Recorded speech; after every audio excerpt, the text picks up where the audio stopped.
उत्तर प्रदेश के एक छोटे से गांव में सुबह होते ही पूरा गांव अपने अपने कामों में जुट चुका था। कोई खेतों की ओर जा रहा था तो कोई अपने आंगन में चूल्हा जला रहा था। इसी गांव के छोटे से खेत में भुवन पसीना बहा रहा था। उसकी मेहनत ही उसके परिवार का सहारा थी। उधर उसकी पत्नी कमला टूटी फूटी झोपड़ी के अंदर चूल्हा फूंक रही थी। पास ही एक टूटी चारपाई पर उनकी होनहार बेटी राधा अपनी पुरानी किताबों में खोई हुई थी। लेकिन राधा की आंखों में एक अलग ही चमक थी। उसके सपने इस छोटी सी झोपड़ी से कहीं बड़े थे। लो जी, थोड़ा पानी पी लो। सुबह मुंह अंधेरे से ही माटी खोद रहे हो। यह जमीन भी अब सूखती जा रही है। कितनी भी मेहनत कर लो, मुट्ठी भर अनाज से ज्यादा कुछ नहीं उगलती। जमीन का क्या दोष कमला? दोष तो हमारी किस्मत का है। खाद पानी के लिए सेठों से कर्जा लेना पड़ता है और जो बचता है वो ब्याज में चला जाता है। पर तू चिंता मत कर, मेरी नजर तो अपनी उस बेटी पर है। रात भर मिट्टी के तेल की डिबरी जलाकर पढ़ती रही है और सुबह होते ही फिर किताबों में डूब गई। वो कोई साधारण लड़की नहीं है जी। कल ही मास्टर जी घर आए थे, कह रहे थे कि हमारी राधा ने पूरे जिले के कॉलेज में सबसे ज्यादा नंबर लाकर टॉप किया है। बड़े बड़े सेठों के बच्चे पीछे रह गए और हमारी झोपड़ी की फूल जैसी बच्ची ने सबका नाम रोशन कर दिया। यही तो डर है कमला। हमारी बेटी के पंख बहुत बड़े हैं, लेकिन हमारा आसमान बहुत छोटा है। मुझे डर लगता है कि कहीं मेरी ये गरीबी मेरी बच्ची के सपनों को पिंजरे में ना कैद कर दे। और संगीत, मैं दिन रात इसी सोच में घुटता हूं कि इसे आगे कैसे बढ़ाऊंगा। देखते देखते शाम ढल गई और रात हो गई। झोपड़ी के भीतर लालटेन की पीली मंद रोशनी में तीनों जमीन पर बैठकर रूखी सूखी रोटियां खा रहे थे। तभी राधा ने साहस जुटाकर अपनी बात कहने का निश्चय किया। बाबा, मुझे आपसे और माँ से कुछ बात करनी है। मैंने बहुत सोच समझकर एक फैसला लिया है। मैं आगे की पढ़ाई के लिए गांव में नहीं रुकना चाहती। गांव में नहीं रुकना चाहती तो फिर कहाँ जाना चाहती है मेरी बच्ची? पास के कस्बे में जो कॉलेज है वो तो बहुत अच्छा है। नहीं बाबा, मुझे दिल्ली जाना है। मैं दिल्ली जाकर यूपीएससी की तैयारी करना चाहती हूँ। मैं एक आईएएस अफसर बनना चाहती हूँ। मैं अब और नहीं देख सकती कि आप इस सूखी जमीन में अपना खून पसीना एक करें और फिर भी हमें भूखे पेट सोना पड़े। मैं इस गरीबी की जंजीर को हमेशा के लिए तोड़ना चाहती हूँ। बाबा, दिल्ली और यूपीएससी बिटिया, तुझे पता भी है तू क्या कह रही है। ये अफसर बनने के सपने बड़े लोगों के चोंचले होते हैं। वहाँ दिल्ली में रहने का खर्च, उन बड़ी बड़ी कोचिंग की लाखों की फीस हम कहाँ से लाएंगे? मैं तो दिन रात खटकर भी महीने के 2000 नहीं जोड़ पाता। हम तो उस आसमान के तारे मांग रहे हैं जिसे हम देख तो सकते हैं, पर छूने की हमारी हैसियत नहीं है। हैसियत इंसान की मेहनत से बनती है। जी, क्या सपने देखने का हक सिर्फ इस गांव के सेठ साहूकारों को है? गरीब का बच्चा क्या सिर्फ मजदूरी करने के लिए पैदा हुआ है? मेरी बच्ची अफसर बनना चाहती है ना, तो वो बनेगी। हम आधी रोटी खा लेंगे। मैं गांव के 4 घरों में और बर्तन मांज लूंगी। तुम 2 खेतों में और पसीना बहा लेना, लेकिन हम अपनी बेटी के सपनों का गला नहीं खोतेंगे। तुम कल ही पैसों का इंतजाम करो, चाहे जैसे भी हो। चलो ठीक है, अगर हमारी बिटिया का सपना है तो मैं उसे टूटने नहीं दूंगा। कल से ही पैसों का इंतजाम करने निकलता हूँ। अगली सुबह भुवन भारी मन से गांव की चौपाल पर पहुंचा। उसे लगा शायद गांव के लोग उसकी बेटी की होशियारी को देखकर कुछ मदद कर दे। लेकिन वहां बैठे गांव के बुजुर्ग सुखराम ने जो कहा, क्यों भुवन, सुना है तू अपनी छोरी को दिल्ली भेजने की तैयारी कर रहा है। अफसर बनाने का भूत सवार हुआ है क्या तेरे सिर पर? काका, लड़की होशियार है। मास्टरों ने भी कहा है कि अगर इसे सही पढ़ाई मिल गई तो ये हमारा नाम रोशन कर देगी। बस उसी खास के लिए थोड़े पैसों की मदद चाहिए थी। अरे पगला गया है क्या तू? लड़की जात है, आज नहीं तो कल किसी दूसरे के घर जाकर चूल्हा चौका ही संभालना है उसे। पराया धन होती है बेटियां। ये संगीत दिल्ली बिल्ली भेजकर किताबों में पैसे क्यों फूंक रहा है? आज जवान लड़की को शहर भेज देगा, कल को ऊंच नीच हो गई। संगीत तो गांव में मुड़ दिखाने लायक नहीं रहेगा। इन्हीं पैसों को संभाल कर रख, कल उसकी शादी ब्याह में काम आएंगे। समाज के नियम मत तोड़ भुवन, वरना बहुत पछताएगा। भुवन ने उस बुजुर्ग की बात का कोई जवाब नहीं दिया। वो मन ही मन ठान चुका था कि अगर वो लोगों के तानों से डर गया, उसकी बेटी का सपना तभी पूरा नहीं हो पाएगा। वो चुपचाप वहां से चल पड़ा। थोड़ी देर बाद भुवन सेठ गजराज की हवेली पहुंच गया। सेठ अपनी आरामदायक कुर्सी पर बैठा था, जबकि उसके सामने फटे पुराने कपड़ों में भुवन हाथ जोड़े खड़ा था।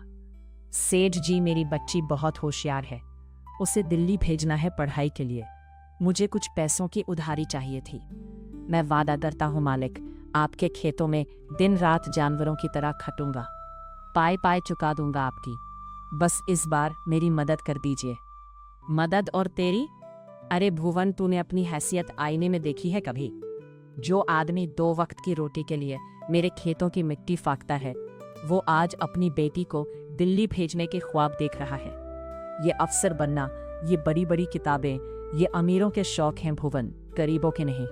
और रही बात उधारी की, तो मेरी हवेली कोई खैरात खाना नहीं है। मुझे पता है तेरी 7 पुश्तें भी मेरा कर्ज नहीं चुका सकती।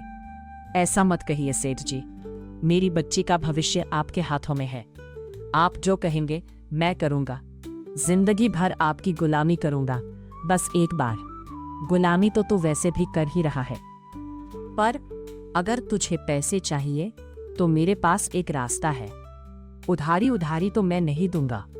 हाँ, तेरे पास वो जो 2 बीघा पुश्तैनी जमीन का टुकड़ा है ना, उसे हमेशा के लिए मेरे नाम कर दे। उसे बेच दे मुझे, मैं तुझे मुंह मांगे पैसे दे दूंगा। अब फैसला तेरा है, जमीन चुन या बेटी का सपना। अच्छे से सोच ले भुवन। भुवन के लिए यह फैसला आसान नहीं था। वो जमीन उसके पुरखों की आखिरी निशानी थी, लेकिन अपनी बेटी के सपनों के आगे उसने कांपते हाथों से कागजों पर अंगूठा लगा दिया और जमीन सेठ गजराज के नाम कर दी। लो भुवन, अब ये जमीन मेरी हुई। मानना पड़ेगा, बाप हो तो तेरे जैसा। बेटी के सपनों के लिए तूने अपनी पुश्तैनी जमीन तक छोड़ दी। अब देखना है उसका सपना इस कुर्बानी के लायक निकलता है या नहीं। भुवन बिना कुछ कहे पैसों की थैली लेकर वहां से चल पड़ा। जैसे ही वो हवेली से बाहर निकला, मौसम अचानक बदल गया। आसमान में काले बादल छा गए, बिजली कड़की और तेज बारिश शुरू हो गई। मानो कुदरत दीप उस बाप का दर्द समझ रही थी। बारिश में भीगता हुआ भुवन घर लौट रहा था। रास्ते में चाय की टपरी पर कुछ लोग बैठे थे। सेठ की हवेली की बात गांव में आग की तरह फैल चुकी थी। भुवन को देखते ही टपरी पर बैठे लोग फुसफुसाने लगे। लो भाई, जरा रास्ता छोड़ो सब लोग, आ गए हमारे गांव के होने वाले कलेक्टर साहब के पिताजी। अरे भुवन भाई, सुना है तुमने एक लड़की के शौक पूरे करने के लिए अपनी खानदानी जमीन ही दांव पर लगा दी। अरे मूर्ख है ये, शहर की हवा लगेगी ना जब उस लड़की को, तो ना वो पढ़ाई की रहेगी और ना इस गांव की। अपना घर फोक कर तमाशा देख रहा है ये। कुछ दिनों में कटोरा लेकर इसी सड़क पर भीख मांगता नजर आएगा। देख लेना तुम लोग। भुवन के कदम वही ठिठक गए। अंदर से उसका खून खल रहा था, लेकिन एक गरीब का गुस्सा उसके आंसुओं में ही बह जाता है। बिना किसी से एक भी शब्द कहे चुपचाप भारी कदमों से अपने घर की ओर बढ़ गया। अगली सुबह गांव के कच्चे बस स्टैंड पर भुवन और राधा खड़े थे। राधा के हाथ में एक छोटा सा लोहे का बक्सा था और आंखों में दिल्ली जाने का सपना। लेकिन भुवन ने अपनी जमीन बिकने की बात अब तक उससे छुपा कर रखी थी। बाबा, आपने मेरे लिए इतने पैसे कहाँ से लाए? और ये आपकी कमीज भी फट गई है। सच सच बताइए, कहीं आपने मेरे लिए कोई बड़ी परेशानी तो नहीं मोल ले ली? अरे पगली, तू मेरी चिंता छोड़। पास के गांव में मेरा एक पुराना दोस्त संगीत है, उसी से थोड़े पैसे उधार लिए हैं। तू बस पढ़ाई पर ध्यान दे। मुझे बस इतना देखना है कि तेरे सपने कभी छोटे ना पड़े। मैं वादा करती हूँ बाबा, आपकी मेहनत कभी बेकार नहीं जाने दूंगी। एक दिन ऐसा जरूर आएगा जब आपको मुझ पर गर्व होगा। मुझे तो आज भी तुझ पर गर्व है बेटिया। बस मेहनत करना और कभी हार मत मानना। तभी बस आकर रुकी। राधा ने अपने माँ बाप को आखिरी बार देखा और बस में चढ़ गई। बस धूल उड़ाती हुई शहर की तरफ निकल गई। भुवन तब तक उस बस को देखता रहा जब तक वो उसकी आंखों से ओझल नहीं हो गई। दिल्ली में राधा की पढ़ाई शुरू हो चुकी थी। इधर गांव में अपनी बेटी का खर्च उठाने के लिए कमला ने अमीर घरों में झूठे बर्तन मांजने शुरू कर दिए थे। तभी मालकिन गुस्से में वहां आई। अरे कमला, ये थाली ठीक से साफ क्यों नहीं की? कहाँ खोई हुई है तू? सुना है तेरी बेटी दिल्ली जाकर अफसर बनने का सपना देख रही है। तुम गरीब लोगों को भी ना अपनी औकात से बड़े सपने देखने की आदत पड़ गई है। माफ करना ना मालकिन, अभी दोबारा साफ कर देती हूँ। और रही मेरी बेटी की बात, तो हाँ, वो अपने सपने पूरे करने गई है। सपने? अरे कमला, सपने देखने और पूरे करने में बहुत फर्क होता है। तेरे आदमी ने तो अपनी जमीन तक बेच दी। अब क्या बर्तन मांजकर बेटी को कलेक्टर बनाएगी? शहर की हवा लगते ही लड़कियां सब भूल जाती हैं। 2 दिन में वो ही शहर के धक्के खाकर अपने टूटे हुए घमंड के साथ लौट आएगी। तब इसी चौखट पर नाक रगड़ेगी। बेटी के सपनों के लिए हम कुछ भी कर सकते हैं मालकिन। जमीन तो फिर खरीदी जा सकती है, लेकिन बेटी के टूटे हुए सपने दोबारा नहीं जुड़ते। मेरी बेटी शहर की हवा खाने नहीं गई है मालकिन। वो इस चौखट की और हमारी किस्मत बदलने गई है। आप बस मेरा काम देखिए। एक मजबूर माँ की गरीबी का मजाक मत उड़ाइए। समय सबका बदलता है। दिल्ली के एक सीलन भरे कमरे में राधा पढ़ाई कर रही थी। तभी गांव से उसके माँ का फोन आता है। हेलो बेटिया, कैसी है तू? मैं ठीक हूँ माँ, लेकिन तुम्हारी आवाज़ क्यों ऐसी लग रही है? सब ठीक तो है ना? ठीक, सब ठीक नहीं है बेटा। आज मुझे तुझसे सच छुपाना ठीक नहीं लग रहा। तेरे बाबा ने तुझसे झूठ कहा था। तेरी पढ़ाई के लिए उन्होंने किसी से उधार नहीं लिया। उन्होंने हमारी खानदानी जमीन बेच दी। क्या जमीन बेच दी मेरे लिए माँ? मैं तो यहाँ सोचती रही कि बाबा ने सब संभाल लिया होगा और उन्होंने अपना सब कुछ छोड़ दिया मेरे लिए। बेटा, तेरे बाबा ने जो किया अपनी खुशी से किया। इसलिए एक बात हमेशा याद रखना, चाहे कितनी भी मुश्किल आए, चाहे कितनी भी ठोकरें मिले, तो कभी हार मत मानना। जिस दिन तू अपने लक्ष्य तक पहुंच जाएगी, उस दिन तेरे बाबा को लगेगा कि उनकी जमीन नहीं गई, बल्कि उनकी बेटी का भविष्य खरीदा गया था। नहीं माँ, अब मैं कभी हार नहीं मानूंगी। बाबा का यह त्याग बेकार नहीं जाएगा। माँ से बात करने के बाद राधा ने अपने आंसू पोंछ लिए। अब उसके लिए हर दिन पहले से ज्यादा मुश्किल था, लेकिन वो रुकी नहीं। कभी रात रात भर पढ़ती, कभी थक कर किताबों पर ही सो जाती, फिर उठकर दोबारा पढ़ने लगती। पूरे 1 साल बाद भगवान आज मेरी लाज रख लेना। बाबा के पसीने और माँ के उन बिके हुए गहनों की लाज रख लेना। बस एक बार मेरा नाम इस लिस्ट में आ जाए, ताकि मेरे बाबा को उस सेठ की गालियां ना सुननी पड़े। आज राधा का रिजल्ट आने वाला था। राधा कांपती उंगलियों से अपना रोल नंबर टाइप करती है। अगले ही पल स्क्रीन पर रिजल्ट देखकर उसके पैरों तले जमीन खिसक जाती है। वो परीक्षा में असफल हो चुकी थी। नहीं, 045 यही तो रोल नंबर है। मेरा नाम क्यों नहीं है? मैं फेल कैसे हो सकती हूँ? मैंने तो दिन रात मेहनत की थी। आखिर मुझसे कहाँ कमी रह गई भगवान? रिजल्ट की सच्चाई स्वीकृति करना राधा के लिए नामुमकिन था।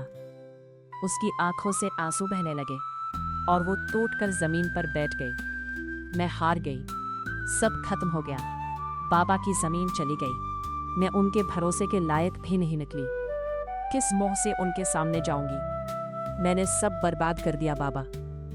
दूसरी तरफ गांव में राधा के फेल होने की खबर जंगल की आग की तरफ फैल गई। आज चौराहे पर सेठ गजराज भुवन को सरेआम अपमानित कर रहा था और पूरा गांव तमाशा देख रहा था। क्यों बे भुवन, क्या हुआ तेरे उस कलेक्टर बनने के सपने का? शहर की हवा लग गई ना छोरी को। मैंने तो तुझे हवेली में ही समझाया था कि ये आसमान में उड़ने के ख्वाब मत देख। पंख ऐसे जलेंगे कि राख भी नहीं मिलेगी। बेच दी ना अपनी पुश्तैनी जमीन एक झूठे सपने के लिए। हमने तो पहले ही कहा था सेठ जी, इन झोपड़ियों में अफसर नहीं पलते। अपना घर फूंक लिया इस मूर्ख ने और अब पूरे चौराहे पर तमाशा बन गया है। कव्वे कभी हंस की चाल नहीं चल सकते। भुवन, तेरी औकात मेरे खेतों की मिट्टी में लौटने की थी और तू वही औंधे मुंह आ गिरा। अब तू जिंदगी भर मेरी गुलामी करेगा और तेरा वो कर्ज तेरी आने वाली पुश्तें भी चुकाएंगी। भुवन चुपचाप सब सुनता रहा। उसकी आंखों से आंसू बह रहे थे, लेकिन उसने किसी को कोई जवाब नहीं दिया। उधर दिल्ली में राधा ने हार मानकर अपना सूटकेस पैक कर लिया था। तभी उसका फोन बजता है। मुझे माफ कर दीजिए बाबा, मैं हार गई। मैं बुरी तरह फेल हो गई बाबा। मेरी वजह से आपकी जमीन चली गई। आपका सालों का कमाया हुआ सम्मान मिट्टी में मिल गया। मैं किसी को मुंह दिखाने लायक नहीं रही। मुझे पता है बिटिया, रमेश ने बताया मुझे। तू शांत हो जा मेरी बच्ची। मैंने अपना सारा सामान बांध लिया है बाबा। मैं वापस आ रही हूँ। मुझसे अब ये बोझ नहीं उठाया जाएगा। गांव वाले सही कहते थे बाबा, मैं किसी लायक नहीं हूँ। मैं आपके त्याग के बोझ तले दब गई हूँ। यह सूटकेस बांधने को किसने कहा तुझसे? जो जमीन मैंने बेची है वो सिर्फ मिट्टी का एक टुकड़ा था राधा। मैंने अपनी जमीन बेची है, अपना हौसला नहीं बेचा। क्या एक नाकामी के सामने तू इतनी जल्दी हार मान लेगी? पर बाबा सेठ गजराज और वो पूरे गांव के जहरीले ताने आप कैसे सहेंगे? जब तक तू उस नीली बत्ती वाली गाड़ी में बैठकर इस गांव में नहीं आती, मैं उस सेठ के खेत में पसीना बहाता रहूंगा। मुझे अपनी इस मजदूरी पर शर्म नहीं, गुरूर है। तू एक बार फिर से उठ राधा, सूटकेस खोल और दिखा दे इस जालिम दुनिया को कि एक गरीब किसान की बेटी अगर जिद पर आ जाए तो क्या कर सकती है। बाबा के उन शब्दों ने राधा के अंदर एक नई आग पैदा कर दी। उसने अपना सूटकेस वापस खोल दिया, लेकिन अब पैसे पूरी तरह खत्म हो चुके थे। नहीं राधा, अब रोने का वक्त गया। बाबा सही कह रहे थे। मैंने सिर्फ एक परीक्षा हारी है, जिंदगी नहीं। अब पीछे मुड़ने का कोई रास्ता नहीं है। अब पूरी ताकत से लड़ना है और अपने सपने को सच करके दिखाना है। राधा वो सूखी रोटी एक प्लेट में रखती है और सिर्फ थोड़े से अचार के साथ उसे खाने बैठ जाती है। अगर टिफिन के पैसे नहीं है तो मैं एक वक्त का खाना छोड़ दूंगी। यह सूखी रोटी मेरे लिए 56 भोग है, क्योंकि इसमें मेरे बाबा के पसीने की महक है। जब भी मेरी आंख लगेगी, मुझे बाबा की फटी हुई कमीज याद आएगी। अब ये मेरी आखिरी लड़ाई है।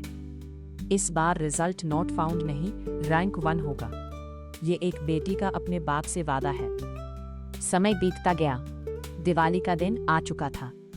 हर घर में रोशनी थी, लेकिन भुवन की झोपड़ी में गहरा अंधेरा था।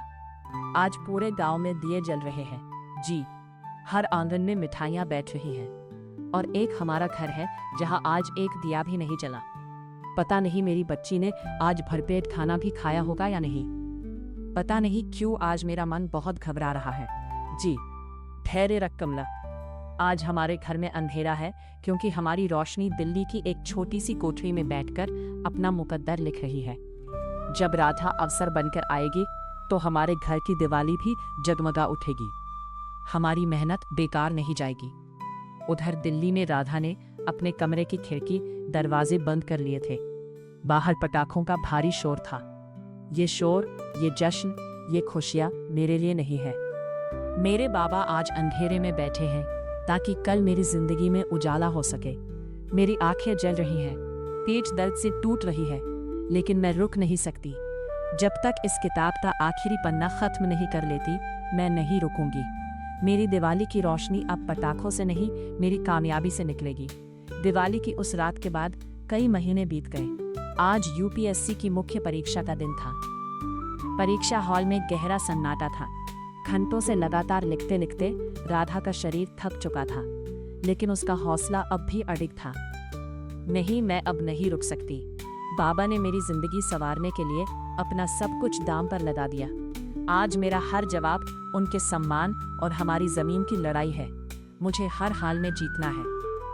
मुख्य परीक्षा पास करने के बाद आज राधा एक साधारण सी सूती साड़ी में यूपीएससी के इंटरव्यू पैनल के सामने बैठी थी। 3 बड़े और अनुभवी अधिकारी उसे बहुत गहराई से देख रहे थे। कमरे में सुई गिरने जैसी शांति थी। मिस राधा, आप एक गरीब किसान परिवार से आती है। इतना संघर्ष देखने के बाद भी आपने प्रशासनिक सेवा ही क्यों चुनी? सर, मेरे पिता ने मेरे सपनों के लिए अपनी खानदानी जमीन गिरवी रख दी। उस दिन मुझे पहली बार एहसास हुआ कि इस देश में गरीब आदमी अपनी मेहनत से नहीं, अपनी मजबूरियों से हारता है। मैं अफसर इसलिए नहीं बनना चाहती कि सिर्फ अपने पिता की जमीन वापस ला सकूं। मैं चाहती हूँ कि किसी भी गरीब परिवार को अपने बच्चों के भविष्य और अपनी जमीन में से किसी एक को चुनने की नौबत ही ना आए। अगर मेरे फैसले किसी एक पिता की यह मजबूरी भी खत्म कर दे तो मैं अपनी जिंदगी सफल मानूंगी। राधा का जवाब सुनकर पूरे इंटरव्यू पैनल में कुछ पल के लिए सन्नाटा छा गया। वे समझ गए कि उनके सामने सिर्फ एक उम्मीदवार नहीं, बल्कि बदलाव की सोच रखने वाली एक सच्ची अधिकारी बैठी है। इंटरव्यू के कुछ महीने बाद आज यूपीएससी के फाइनल रिजल्ट का दिन था। राधा के हाथ इतने कांप रहे थे कि वो मोबाइल भी ठीक से नहीं पकड़ पा रही थी। हे भगवान, बस आज मेरा साथ मत छोड़ना। अगर मैं हार गई तो मेरे बाबा की सारी कुर्बानी अधूरी रह जाएगी। उनकी उम्मीद, उनकी जमीन, सब कुछ खत्म हो जाएगा। प्लीज भगवान।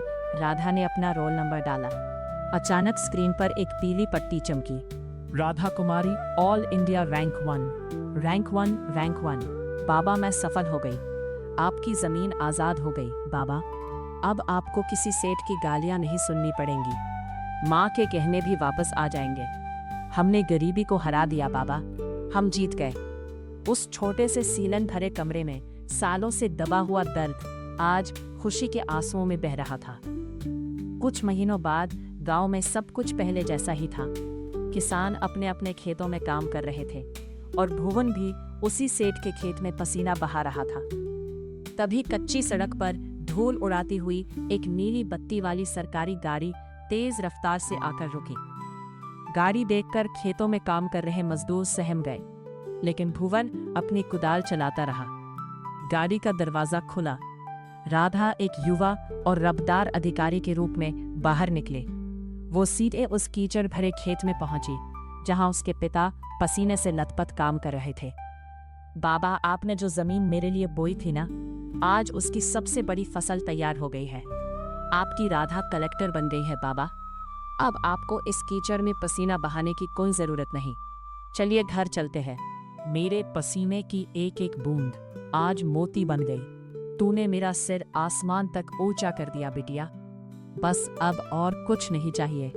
चल बेटी, घर चलते हैं। तेरी माँ बरसों से इस दिन का इंतजार कर रही है।